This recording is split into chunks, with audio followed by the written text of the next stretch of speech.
Gedirəm geriyə dönməsəm əgər, sevgimi yadlara qurban eyləmə. Gedirəm üzünü görməsəm əgər, üzülmə sevgilim, hicran eyləmə. Gedirəm geriyə dönə bilməsəm, ulduzlu gecələr həmdəmin olsun. Dərdimi səninlə bölə bilməsəm, ulduzlardan biri qoy mənim olsun.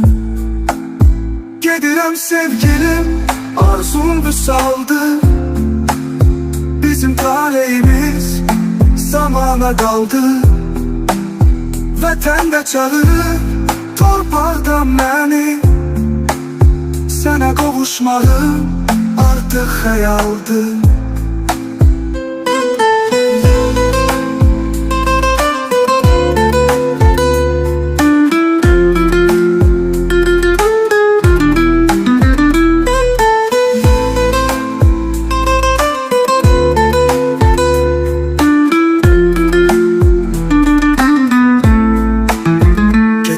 Sorağım gəlməsə əgər, məni küləkdən soruş, torpaqda axtar. Küləkdə susarsa, torpaq dinməsə, unutma mütləq ki, axtaran tapar. Gedirəm cismimdə, gedir mənimlə, ürəyim ruhumla qalır yanında. Yaşasan sevgilim sən özləminlə, öldürmə sevgimi, yaşat canında.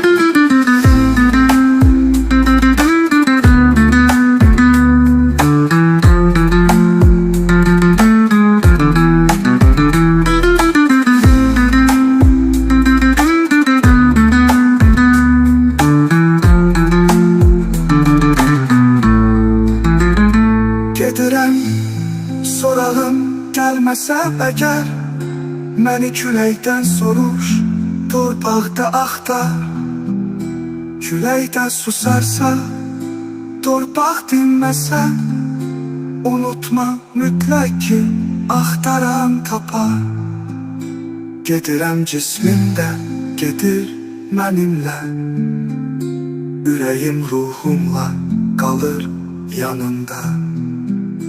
Yaşasan sevgilim sən özləminlə, öldürmə sevgimi, yaşat canında.